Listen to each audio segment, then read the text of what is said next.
परम कृपाला गुरु गोबिंद सिंह विसाला, गुरु गोबिंद सिंह विसाला। धरों धरापुर पुन पुन सीसा जी, पुन पुन सीसा बंदाओं बार बार जगदीशा, बंदाओं बार बार जगदीशा। श्री गुरु तेग बहादुर महाराज जी दे पावन पवित्र स्थान गुरुद्वारा सीसगंज साहिब विखे गुरु साहब महाराज जी की पावन सत संगत दे विच जुड़ बैठे सत संगी जनों। सत संगत विच आउण दे नाल मनुख दी अध्यात्मिक तब्दीली हुंदी है। मनुख नूं अपनी जिंदगी दे प्रयोजन दा पता लगदा है। जिथे दुनिया दे विच विचरदिआं मनुख नूं अनेकां तरह दीआं तरंगां काम क्रोध लोभ मोह हंकार दीआं व्यापदियां ने। सत संगत दे विच आउण दे नाल हौली हौली वो तरंगां मध्यम पैणीआं शुरू हुंदियां ने। जिवें जिवें वो मध्यम पैंदियां ने मनुख दा मन जागदा है, सुरती परमेश्वर वाल नूं लगदी है। वैसे मनुख की सुरती नूं उहदे जिहड़े कर्म इंद्रे ने जीव दे विच सुरती फस जाती है। मनुख स्पर्श दे विच इहदी सुरती फस जाती है। दृष्ट दे थाणी नवीआं नवीआं चीज़ां वेखण दे विच मनुख की दृष्टि फस जाती है। पर जिवें सत संगत दे विच आउंदा है दृष्टि इन्हां चीज़ां चों बाहर निकलदी है, सुरत नूं समझ आउंदी है, पता लगदा है। मनुख हौली हौली समझदार बनदा है, अपने आप दी विचार करदा है, ब्रह्म दी विचार नूं सुणदा है, ब्रह्म दी विचार नूं समझदा है।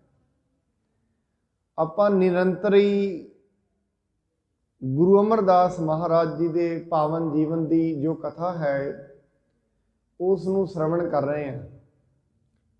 अज इत्थे गुरु तेग बहादुर महाराज जी का शहीदी पर्व है। नाल दी नाल आपां कुछ समा गुरु तेग बहादुर महाराज जी की शहीदी के जो कारण हैं उन्हां बारे भी विचार करांगे। क्यों गुरु तेग बहादुर महाराज जी नूं शहीद किया गया, उस दे पिछे कारण की सन।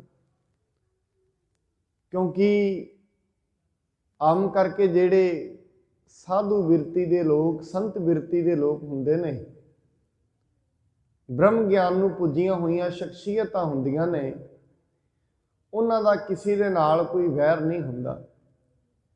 हर एक सोग तो ओ बाहर हुंदे ने। हर एक सोग जाके नहीं बैरी मीत समान। उन्हां वास्ते वैरी भी बराबर है, मित्र भी समान है। ना मित्र दे नाल स्नेह है, ना वैरी दे नाल कोई द्वेष है। सो ऐसी शख्सियत नूं क्यों समय की हुकूमत वैरी बन जाती है, इहदे बारे भी असीं विचार करांगे। सो आओ पिछे असीं ये श्रवण कीता सी महाराज साहब जी दे कोल अनेकां प्रकार दे लोग तुर के आउंदे ने। भाई फिरिया ते कटारा जिन्हां नूं महाराज जी ने अजमतां बख्शियां, उन्हां दे एरिए दे विच जिहड़े क्षेत्र दे विच रहिंदे सन उस खेतर दे विच जादू टोणियां दा बड़ा जोर सी। महाराज जी ने जादू टोणियां नूं दूर करन वास्ते उन्हां नूं सतनाम दा जाप दा मंत्र दिता और ये हदायत की जिहड़े एरिए दे विच तुसीं रहिंदे हो ਉੱਥੇ ਜਾ ਕੇ ਦੁਨੀਆ ਨੂੰ ਸਤਨਾਮ ਦਾ ਜਾਪ ਕਰਾਓ, ਤਾਂ ਜੋ ਹੌਲੀ ਹੌਲੀ ਸਤਨਾਮ ਦਾ ਜਾਪ ਕਰਦਿਆਂ ਲੋਕਾਂ ਦੀ ਸੁਰਤ ਜਿਹੜੇ ਬਾਹਰੀ ਤੌਰ ਤੇ ਜਾਦੂ ਟੋਣੇ ਨੇ ਇਹਨਾਂ ਤੋਂ ਉੱਚੀ ਉੱਠ ਸਕੇ, ਔਰ ਲੋਕਾਂ ਦੇ ਅੰਦਰ ਜਿਹੜਾ ਭੈ ਬਣਿਆ ਹੋਇਆ ਜਾਦੂ ਟੋਣਿਆਂ ਦਾ ਉਹ ਨਿਕਲ ਸਕੇ। ਆਓ ਹੁਣ ਜਿਵੇਂ ਅੱਗੇ ਮਹਾਰਾਜ ਜੀ ਦੀ ਸਾਖੀ ਚੱਲਦੀ ਹੈ, ਮਹਾਰਾਜ ਜੀ ਇੱਕ ਬਾਲਕ ਨੂੰ ਜਿਉਂਦਾ ਕਰਦੇ ਨੇ, ਕਿਵੇਂ ਉਹ ਕਰਦੇ ਹਨ, ਆਓ ਉਸ ਦੇ ਬਾਰੇ ਵਿਚਾਰ ਕਰੀਏ। ਆਰੰਭ ਕਰਨ ਤੋਂ ਪਹਿਲਾਂ ਗੁਰੂ ਜੀ ਵੱਲੋਂ ਬਖਸ਼ੇ ਹੋਏ ਗੁਰਮੰਤਰ ਨਾਲ ਸਾਂਝ ਪਾਈਏ। ਸਤਨਾਮ ਸ਼੍ਰੀ ਵਾਹਿਗੁਰੂ ਸਾਹਿਬ ਜੀ, ਸਤਨਾਮ ਸ਼੍ਰੀ ਵਾਹਿਗੁਰੂ ਸਾਹਿਬ ਜੀ। ਸਤਿਗੁਰ ਦੀਨਾਨਾਥ ਜੀ, ਦਇਆ ਸਿੰਧ ਸਿਰ ਮੋਰ। ਸਤਿਗੁਰੂ ਜੀ ਦੀਨਾਂ ਦੇ ਨਾਥ ਨੇ, ਔਰ ਇਵੇਂ ਹੈ ਗੁਰੂ ਜੀ ਦਇਆ ਦੇ ਵੱਡੇ ਸਾਗਰ ਹਨ। ਅਤਿਕ ਪ੍ਰਕਾਸ਼ਤ ਜਗ ਭਏ, ਸਮ ਨਹਿ ਕੋ ਕਿਤ ਔਰ। ਉਹ ਜਗਤ ਦੇ ਵਿੱਚ ਹੱਦਾਂ ਤੋਂ ਪਾਰ ਪ੍ਰਕਾਸ਼ਿਤ ਹੋਏ। ਦੁਨੀਆ ਮਹਾਰਾਜ ਜੀ ਦੇ ਹੱਦ ਨੂੰ ਨਹੀਂ ਸਮਝ ਸਕਦੀ, ਔਰ ਜਗਤ ਦੇ ਵਿੱਚ ਉਹਨਾਂ ਦੇ ਬਰਾਬਰ ਦਾ ਕੋਈ ਹੋਰ ਨਹੀਂ ਹੈ। ਉਚਿਤ ਤਰਲੋਕੀ ਦੁਖ ਕੇ ਹਰਤਾ, ਗੋਂਦਵਾਲ ਪਰ ਕਿਰਪਾ ਸੋ ਕਰਤਾ। ਤਿੰਨਾਂ ਲੋਕਾਂ ਦੇ ਦੁੱਖ ਹਰਨ ਵਾਲੇ, ਆਪਣੀਆਂ ਬੋਲਾਂ ਦੇ ਦੁਆਰਾ ਦੁਨੀਆ ਨੂੰ ਸਪਸ਼ਟ ਗਿਆਨ ਦੇਣ ਵਾਲੇ, ਦੁਨੀਆ ਨੂੰ ਸੂਝ ਦੇਣ ਵਾਲੇ, ਅਕਲ ਦਾ ਦਾਨ ਦੇਣ ਵਾਲੇ, ਔਰ ਆਪਣੀਆਂ ਨਿਗਾਹਾਂ ਦੇ ਨਾਲ, ਆਪਣੀ ਕਿਰਪਾ ਦੀ ਦ੍ਰਿਸ਼ਟੀ ਦੇ ਨਾਲ, ਸਿਰਫ ਫੁਰਨੇ ਮਾਤਰ ਦੇ ਨਾਲ ਲੋਕਾਂ ਦਾ ਭਲਾ ਕਰਨ ਵਾਲੇ ਗੁਰੂ ਅਮਰਦਾਸ ਜੀ ਮਹਾਰਾਜ ਗੋਇੰਦਵਾਲ ਸਾਹਿਬ ਦੇ ਵਿੱਚ ਵਸ ਰਹੇ ਹਨ। ਜਥਾ ਜੋ ਅਜਿਤਿਆ ਰਘੁਬਰ ਪਿਆਰੀ, ਪ੍ਰਜਾ ਸਰਬ ਸੁਖ ਦੈ ਦੈ ਪਾਰੀ। ਇੱਥੇ ਇਤਿਹਾਸ ਦਾ ਨਾਲ ਦੀ ਨਾਲ ਪੈਰਲਲ ਰੈਫਰੈਂਸ ਲੈਂਦੇ ਨੇ ਭਾਈ ਸੰਤੋਖ ਸਿੰਘ ਜੀ। ਉਹ ਕਹਿੰਦੇ ਨੇ ਜਿਵੇਂ ਸ਼੍ਰੀ ਰਾਮਚੰਦਰ ਜੀ ਨੂੰ ਅਯੋਧਿਆ ਪਿਆਰੀ ਸੀ, ਐਵੇਂ ਗੁਰੂ ਅਮਰਦਾਸ ਜੀ ਮਹਾਰਾਜ ਨੂੰ ਗੋਇੰਦਵਾਲ ਸਾਹਿਬ ਪਿਆਰਾ ਹੈ। ਜਿਮ ਸ਼੍ਰੀ ਕ੍ਰਿਸ਼ਨ ਦਵਾਰਕਾ ਰਹੇ, ਨਿਜ ਡਿਗ ਬਾਸਨ ਕੇ ਦੁਖ ਦਹੇ। ਜਿਵੇਂ ਸ਼੍ਰੀ ਕ੍ਰਿਸ਼ਨ ਜੀ ਦਵਾਰਕਾ ਦੇ ਵਿੱਚ ਰਹੇ, ਔਰ ਜਿਹੜੇ ਵੀ ਉਹਨਾਂ ਦੇ ਕੋਲ ਰਹਿੰਦੇ ਸਨ ਉਹਨਾਂ ਦੇ ਦੁੱਖਾਂ ਨੂੰ ਉਹਨਾਂ ਨੇ ਖਤਮ ਕੀਤਾ ਹੈ। ਤਿਸ ਵਿਦ ਸਤਿਗੁਰ ਗੋਇੰਦਵਾਲ, ਨਾਨਾ ਸੰਕਟ ਕਟੇ ਕਰਾਲ। ਐਵੇਂ ਸ਼੍ਰੀ ਗੁਰੂ ਅਮਰਦਾਸ ਜੀ ਮਹਾਰਾਜ ਗੋਇੰਦਵਾਲ ਸਾਹਿਬ ਵਿੱਚ ਰਹਿੰਦੇ ਨੇ। ਜਿਹੜੇ ਵੀ ਅਭਿਲਾਖੀ ਉੱਥੇ ਤੁਰ ਕੇ ਆਉਂਦੇ ਨੇ, ਜਿਨ੍ਹਾਂ ਨੂੰ ਗਿਆਨ ਦੀ ਲੋੜ ਹੈ, ਜਿਨ੍ਹਾਂ ਨੂੰ ਅਕਲ ਦੀ ਲੋੜ ਹੈ, ਸਮਝ ਦੀ ਲੋੜ ਹੈ, ਸਮਝ ਦਾ ਦਾਨ ਦਿੰਦੇ ਨੇ। ਕਿਸੇ ਨੂੰ ਕੋਈ ਸ਼ਾਰੀਰਿਕ ਰੋਗ ਹੈ, ਉਹਦੇ ਸ਼ਾਰੀਰਿਕ ਰੋਗ ਨੂੰ ਦੂਰ ਕਰਦੇ ਨੇ। ਕਿਸੇ ਮਨੁੱਖ ਨੂੰ ਅਧਿਆਤਮਿਕ ਤੌਰ ਤੇ ਕਿਸੇ ਖੁਰਾਕ ਦੀ ਜ਼ਰੂਰਤ ਹੈ, ਅਧਿਆਤਮਿਕ ਤੌਰ ਤੇ ਖੁਰਾਕ ਦਿੰਦੇ ਨੇ। ਕਿਉਂਕਿ ਸਾਧ ਸੰਗਤ, ਹਰੇਕ ਮਨੁੱਖ ਦੀ ਗੁਰੂ ਦੇ ਕੋਲ ਮੰਗ ਵੱਖੋ ਵੱਖਰੀ ਹੈ। ਹਰੇਕ ਮਨੁੱਖ ਦੀ ਮੰਗ ਬਰਾਬਰ ਨਹੀਂ ਹੈ। ਕੋਈ ਪ੍ਰਮਾਤਮਾ ਦੇ ਕੋਲੋਂ ਧਨ ਮੰਗਦਾ ਹੈ, ਕੋਈ ਚੰਗੇ ਤਨ ਦੀ ਮੰਗ ਕਰਦਾ ਹੈ, ਕੋਈ ਪ੍ਰਮਾਤਮਾ ਦੇ ਅੱਗੇ ਤਰੱਕੀ ਦੀ ਮੰਗ ਕਰਦਾ ਹੈ, ਕੋਈ ਦੁਨਿਆਵੀ ਤਰੱਕੀ ਦੀ ਮੰਗ ਕਰਦਾ ਹੈ, ਦੁਨਿਆਵੀ ਪਦਵੀਆਂ ਦੀ ਮੰਗ ਕਰਦਾ ਹੈ। ਕਈ ਮਨੁੱਖ ਐਸੇ ਨੇ ਜਿਹੜੇ ਪ੍ਰਮਾਤਮਾ ਦੇ ਅੱਗੋਂ ਅਧਿਆਤਮਿਕ ਤੌਰ ਤੇ ਤਰੱਕੀ ਦੀ ਮੰਗ ਕਰਦੇ ਨੇ, ਅਧਿਆਤਮਿਕ ਤੌਰ ਤੇ, ਮਾਨਸਿਕ ਤੌਰ ਤੇ ਆਪਣਾ ਬਲ ਵਧਾਉਣ ਦੀ ਗੱਲ ਕਰਦੇ ਨੇ।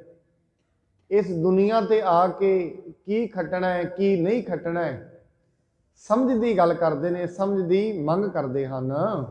ਅਪਰ ਕਸ਼ਟ ਕੀ ਗਿਣਤੀ ਕੋ ਹੈ, ਦਾਰਨ ਕਾਲ ਨ ਆਨ ਸਕੋ ਹੈ। ਕਹਿੰਦੇ ਹੋਰ ਵੀ ਕਿੰਨੇ ਕੁ ਕਸ਼ਟ ਮਹਾਰਾਜ ਜੀ ਨੇ ਦੂਰ ਕੀਤੇ ਹਨ, ਉਹਨਾਂ ਦੀ ਕੋਈ ਗਿਣਤੀ ਨਹੀਂ ਹੈ। ਅਵਧ ਬਿਤੇ ਨਰ ਜੋ ਮਰ ਜਾਏ, ਕਿਰਪਾ ਕਰੈ ਤਿਸ ਦੇਹ ਜੀਵਾਏ। ਵੈਸੇ ਤੇ ਗੁਰੂ ਘਰ ਦੇ ਵਿੱਚ ਜੋ ਤੁਧ ਭਾਵੈ ਸਾਈ ਭਲੀ ਕਾਰ, ਤੂੰ ਸਦਾ ਸਲਾਮਤ ਨਿਰੰਕਾਰ, ਇਹ ਵਿਧਾਨ ਚੱਲਦਾ ਹੈ।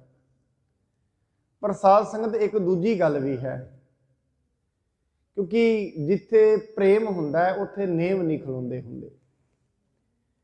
ਕਈ ਵਾਰੀ ਮਨੁੱਖ ਨਿਯਮਾਂ ਦੇ ਵਿੱਚ ਨੇਮਾਂ ਵਿੱਚ ਜਕੜਿਆ ਜਾਂਦਾ ਹੈ। ਉਹ ਜਿਹੜੇ ਮਨੁੱਖ ਨਿਯਮਾਂ ਦੇ ਵਿੱਚ ਜਕੜੇ ਜਾਂਦੇ ਨੇ ਉਹ ਫਿਰ ਪ੍ਰੇਮ ਦੀ ਗੱਲ ਨਹੀਂ ਕਰ ਪਾਉਣਗੇ, ਕਿਉਂਕਿ ਜਿੱਥੇ ਪ੍ਰੇਮ ਬਣਦਾ ਉੱਥੇ ਨਿਯਮ ਖਤਮ ਹੋ ਜਾਂਦੇ ਨੇ, ਕਾਇਦੇ ਖਤਮ ਹੋ ਜਾਂਦੇ ਨੇ, ਕਾਨੂੰਨ ਖਤਮ ਹੋ ਜਾਂਦੇ ਨੇ। ਮੈਂ ਆਪ ਜੀ ਦੇ ਨਾਲ ਕਈ ਵਾਰੀ ਗੱਲ ਕੀਤੀ ਹੈ। ਸਵਾਮੀ ਵਿਵੇਕਾਨੰਦ ਇੱਕ ਮੰਦਿਰ ਦੇ ਵਿੱਚ ਪੁਜਾਰੀ ਲੱਗ ਗਏ। ਹੁਣ ਉਹ ਪੁਜਾਰੀ ਨੇ ਕਦੇ ਤੇ ਆਰਤੀ ਸਾਰਾ ਦਿਨ ਹੀ ਕਰਦੇ ਰਹਿੰਦੇ ਨੇ। ਮੰਦਿਰ ਉਹ ਸ਼ੂਦਰਾਂ ਦਾ ਸੀ, ਕਦੇ ਤੇ ਸਾਰਾ ਦਿਨ ਹੀ ਆਰਤੀ ਕਰਦੇ ਰਹਿਣਾ, ਕਦੇ 5 ਮਿੰਟਾਂ 'ਚ ਹੀ ਆਰਤੀ ਨਿਬੇੜ ਦੇਣੀ। ਪ੍ਰਬੰਧਕਾਂ ਨੇ ਬੁਲਾਇਆ, ਜਿਹੜੀ ਆਰਤੀ ਹੈ ਕਦੇ 5 ਮਿੰਟਾਂ 'ਚ ਕਰ ਦਿੰਦੇ ਹੋ, ਕਦੀ ਸਾਰਾ ਦਿਨ ਲੱਗੇ ਰਹਿੰਦੇ, ਇਹਦਾ ਕੀ ਕਾਰਨ ਹੈ? ਸਵਾਮੀ ਵਿਵੇਕਾਨੰਦ ਕਹਿੰਦੇ ਨੇ ਜਿਹੜੀ ਆਰਤੀ ਹੈ ਜਿਸ ਦਿਨ ਤੇ ਹੋ ਜਾਏ ਉਸ ਦਿਨ ਸਾਰਾ ਦਿਨ ਹੁੰਦੀ ਰਹਿੰਦੀ, ਜਿਸ ਦਿਨ ਮੈਨੂੰ ਕਰਨੀ ਪਏ ਮੇਰੇ ਵਾਸਤੇ 5 ਮਿੰਟ ਹੀ ਕਰਨੇ ਬੜੇ ਔਖੇ ਨੇ। ਇੱਕ ਦੂਜੀ ਗੱਲ ਸਵਾਮੀ ਵਿਵੇਕਾਨੰਦ ਦੇ ਸਾਹਮਣੇ ਆਈ। ਮੰਦਿਰ ਦੇ ਵਿੱਚ ਲੋਕ ਪ੍ਰਸ਼ਾਦ ਚੜਾਉਂਦੇ ਸਨ। ਸਵਾਮੀ ਵਿਵੇਕਾਨੰਦ ਨੇ ਕੀ ਕਰਨਾ, ਜਿਹੜਾ ਪ੍ਰਸ਼ਾਦ ਮੰਦਿਰ ਦੇ ਵਿੱਚ ਆਉਣਾ ਪਹਿਲਾਂ ਆਪ ਖਾਣਾ। ਹੁਣ ਦੁਨੀਆ ਦੇ ਮੁਤਾਬਕ ਇਹ ਝੂਠਾ ਹੋ ਜਾਂਦਾ ਹੈ, ਦੁਨੀਆ ਦੇ ਮੁਤਾਬਕ ਇਹ ਨਿਯਮ ਹੈ, ਝੂਠੀ ਚੀਜ਼ ਨਹੀਂ ਵਰਤਾਈ ਜਾ ਸਕਦੀ। ਪ੍ਰਬੰਧਕਾਂ ਨੇ ਬੁਲਾ ਲਿਆ, ਇਹ ਕੀ ਗੱਲ ਹੈ, ਤੁਸੀਂ ਨਿਯਮ ਤੋੜਦੇ ਹੋ, ਕਾਇਦਾ ਤੋੜਦੇ ਹੋ, ਕਾਨੂੰਨ ਬਣਿਆ ਜਿਹੜਾ ਦੁਨੀਆ ਦਾ। ਸਵਾਮੀ ਵਿਵੇਕਾਨੰਦ ਕਹਿੰਦੇ ਅਸਲ ਦੇ ਵਿੱਚ ਭਗਵਾਨ ਦੇ ਅੱਗੇ ਲੋਕ ਮਿਠਾਈਆਂ ਲੈ ਕੇ ਆਉਂਦੇ ਨੇ, ਮੈਂ ਤਾਂ ਚੈੱਕ ਕਰਦਾ ਕਿਤੇ ਮੇਰੇ ਭਗਵਾਨ ਨੂੰ ਕੋਈ ਕੌੜੀ ਮਿਠਾਈ ਨਾ ਚਲੀ ਜਾਏ। ਅਸਲ ਤੇ ਭਗਵਾਨ ਦੇ ਕੋਲ ਭੋਗ ਲੱਗਣਾ ਉਹਨੂੰ। ਹੁਣ ਸਾਧ ਸੰਗਤ ਇੱਕ ਬੰਨੇ ਉਹ ਲੋਕ ਨੇ ਜਿਹੜੇ ਨਿਯਮ ਨੂੰ ਫੜ ਕੇ ਖੜੇ ਨੇ, ਇੱਕ ਬੰਨੇ ਉਹ ਲੋਕ ਨੇ ਜਿਹੜੇ ਪ੍ਰੇਮ ਨੂੰ ਫੜ ਕੇ ਖੜੇ ਨੇ। ਜਿੱਥੇ ਪ੍ਰੇਮ ਬਣਦਾ ਹੈ, ਪ੍ਰੇਮ ਦੇ ਵਿੱਚ ਆ ਕੇ ਗੁਰੂ ਕਿਸੇ ਨੂੰ ਕੋਈ ਵੀ ਵਰ ਦੇ ਸਕਦਾ ਹੈ, ਭਾਵੇਂ ਕਿਸੇ ਨੂੰ ਮਰੇ ਹੋਏ ਨੂੰ ਵੀ ਜਿਵਾ ਸਕਦਾ ਹੈ, ਉਹਦਾ ਪ੍ਰੇਮ ਹੈ। ਆਪਣੇ ਵਰ ਦੇ ਵਿੱਚ ਆਇਆ, ਕਿਉਂਕਿ ਪ੍ਰਭੂ ਦੇ ਪਿਆਰੇ ਨਿਯਮਾਂ ਵਿੱਚ ਵੱਜੇ ਹੋਏ ਨਹੀਂ। ਨਿਯਮਾਂ ਦੇ ਵਿੱਚ ਜਕੜੇ ਹੁੰਦੇ ਨੇ ਫਿਲੋਸਫਰ, ਸਾਈਕੋਲੋਜਿਸਟ ਨਿਯਮਾਂ ਦੀ ਗੱਲ ਕਰਦੇ ਨੇ, ਸਾਇੰਟਿਸਟ ਗੱਲ ਕਰਦੇ ਨੇ ਨਿਯਮਾਂ ਦੀ। ਭਗਤ ਨਿਯਮਾਂ ਤੋਂ ਉੱਤੇ ਚਲਾ ਜਾਂਦਾ ਹੈ। ਜਿਹੜਾ ਨਿਯਮਾਂ ਤੋਂ ਬਾਹਰ ਚਲਾ ਗਿਆ, ਸਮਝੋ ਬੁੱਧੀ ਦੇ ਤਲ ਤੋਂ ਬਾਹਰ ਚਲਾ ਗਿਆ। ਜਿਸ ਦਿਨ ਬੁੱਧੀ ਦਾ ਤਲ ਖਤਮ ਹੁੰਦਾ ਹੈ, ਪਰਮੇਸ਼ਰ ਦੀ ਗੱਲ ਉੱਥੇ ਸ਼ੁਰੂ ਹੁੰਦੀ ਹੈ।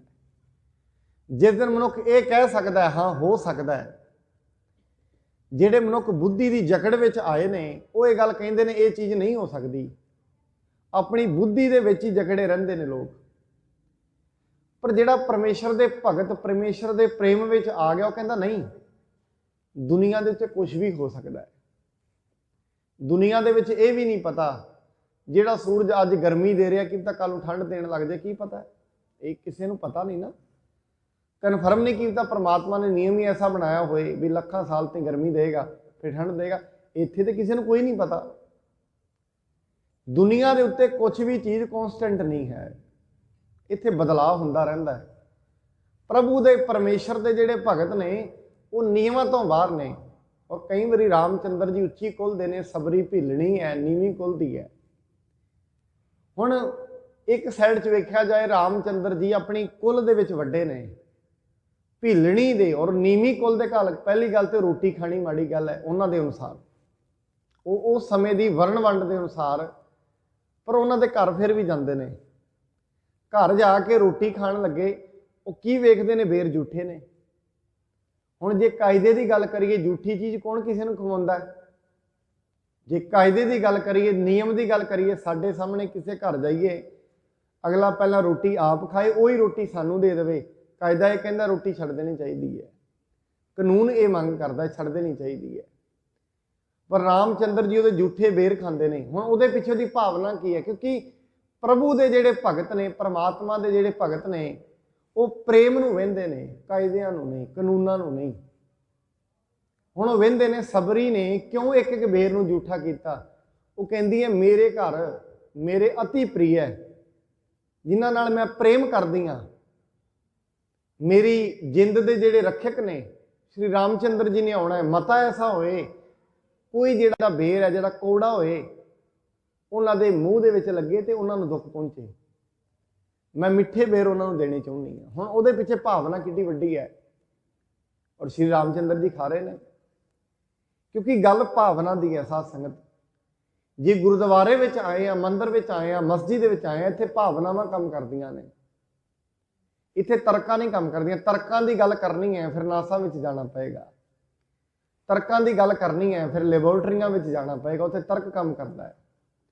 ਔਰ ਮੈਂ ਆਪ ਜੀ ਨੂੰ ਕਹਿ ਦਿਆਂ, ਜਿੱਥੇ ਤਰਕ ਖਲੋ ਜਾਂਦਾ ਹੈ ਉੱਥੋਂ ਪਰਮੇਸ਼ਰ ਦੇ ਰਾਹ ਖੁੱਲ੍ਹਦੇ ਨੇ। ਤਰਕ ਤੇ ਇਹ ਕਹਿੰਦੇ ਦੁਨੀਆ ਕਦੀ ਖਲੋ ਨਹੀਂ ਸਕਦੀ।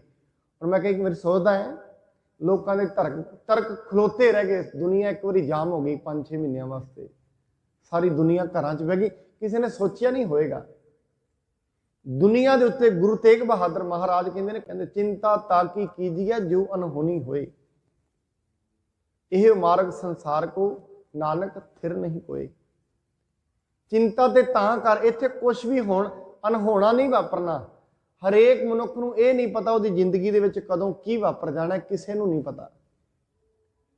ਜਿਹੜੇ ਅੱਜ ਅਮੀਰ ਨੇ ਕੱਲ ਨੂੰ ਗਰੀਬ ਹੋ ਸਕਦੇ ਨੇ, ਇਹ ਨਹੀਂ ਪਤਾ। ਜਿਹੜੇ ਅੱਜ ਗਰੀਬ ਨੇ ਸੜਕਾਂ ਤੇ ਬੈਠੇ ਨੇ, ਉਹ ਕੱਲ ਨੂੰ ਤਖਤਾਂ ਤੇ ਬਹਿ ਸਕਦੇ ਨੇ, ਇਹ ਵੀ ਕਿਸੇ ਨੂੰ ਨਹੀਂ ਪਤਾ।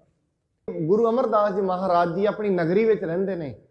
ਹੁਣ ਨਗਰੀ ਦੇ ਲੋਕ ਪ੍ਰੇਮ ਬੜਾ ਕਰਦੇ ਨੇ ਗੁਰੂ ਅਮਰਦਾਸ ਜੀ ਨੂੰ। ਗੁਰੂ ਅਮਰਦਾਸ ਜੀ ਈਵਨ ਇੱਥੋਂ ਤਾਈਂ, ਜੇ ਕੋਈ ਐਵੇਂ ਲੱਗਦਾ ਵੀ ਨਹੀਂ, ਕਹਿੰਦੇ ਲੋਕੀ ਇਵੇਂ ਸੋਚਦੇ ਨੇ ਇਹਦੇ ਸਾਹ ਖਤਮ ਹੋ ਗਏ ਨੇ, ਗੁਰੂ ਅਮਰਦਾਸ ਜੀ ਦੇ ਕੋਲ ਆ ਕੇ ਉਹ ਸਾਹ ਜਿਹਦੇ ਖਤਮ ਹੋਏ ਨੇ ਉਹ ਵੀ ਜੀ ਪੈਂਦਾ। ਜੇ ਸਤਿਗੁਰ ਚਾਹੁੰਦਾ ਹੈ, ਮਹਾਰਾਜ ਕਹਿੰਦੇ ਪਾਰ ਬ੍ਰਹਮ ਨੂੰ ਜੇ ਭਾਉਂਦਾ ਹੈ ਤੇ ਪੱਥਰ ਵੀ ਪਾਣੀ ਤੇ ਤੁਰ ਪੈਂਦੇ ਨੇ, ਪੱਥਰ ਵੀ ਪਾਣੀ ਤੇ ਚੱਲ ਪੈਂਦੇ ਨੇ ਜਦੋਂ ਪਰਮੇਸ਼ਰ ਨੂੰ ਚੰਗਾ ਲੱਗੇ। ਔਰ ਪਰਮੇਸ਼ਰ ਦੇ ਕੋਲ ਕੁਝ ਵੀ ਅਸੰਭਵ ਨਹੀਂ ਹੈ। ਸਾਧ ਸੰਗਤ, ਵੈਸੇ ਤਾਂ ਦੁਨੀਆ ਦੇ ਵਿੱਚ ਲੋਕੀ ਅੱਜ ਕਹਿਣ ਲੱਗ ਗਏ ਨੇ ਕੁਝ ਵੀ ਇੰਪੋਸੀਬਲ ਨਹੀਂ ਹੈ, ਪਰ ਖਾਸ ਕਰਕੇ ਧਰਮ ਦੀ ਦੁਨੀਆ ਦੇ ਵਿੱਚ ਬੰਦਸ਼ ਕੋਈ ਨਹੀਂ, ਹਰ ਚੀਜ਼ ਹੋ ਸਕਦੀ ਹੈ।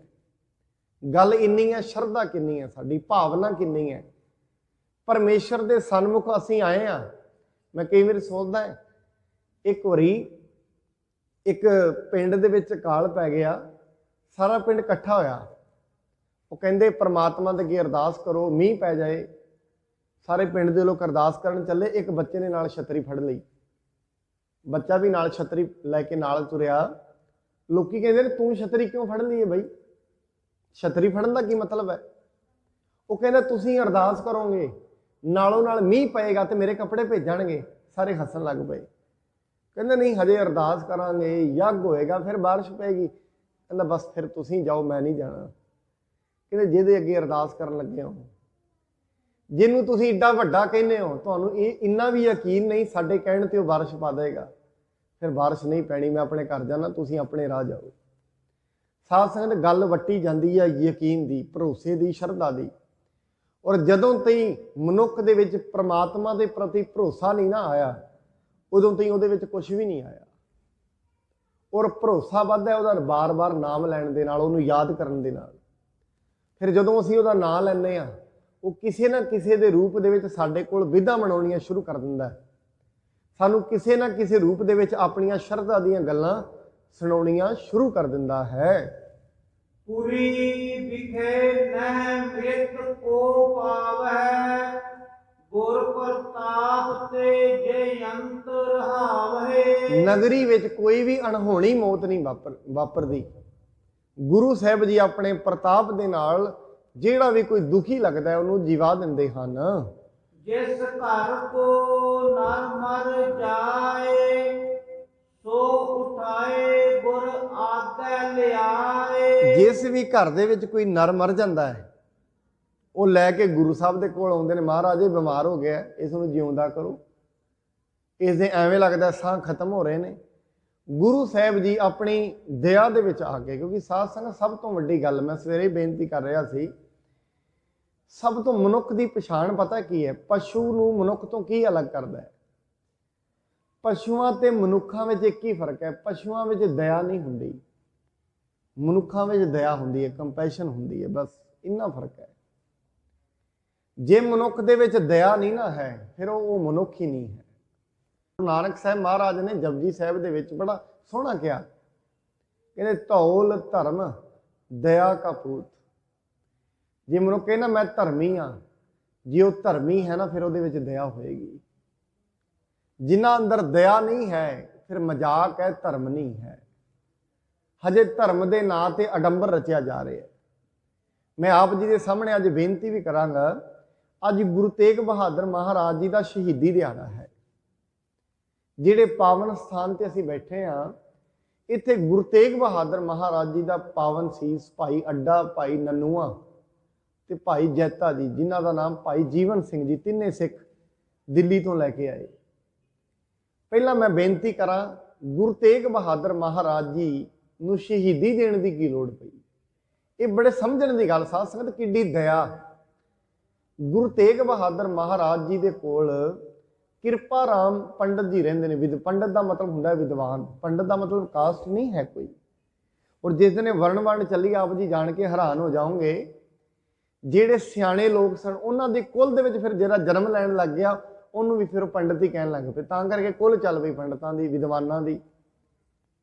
ਜਿਹੜਾ ਵੈਸ਼ਾਂ ਦੇ ਘਰ ਵਿੱਚ, ਬਿਜ਼ਨਸਮੈਨਾਂ ਦੇ ਘਰ ਵਿੱਚ ਜਨਮ ਲੈਂਦਾ ਸੀ ਉਹਨੂੰ ਬਿਜ਼ਨਸਮੈਨ ਕਹਿਣ ਲੱਗ ਪਏ।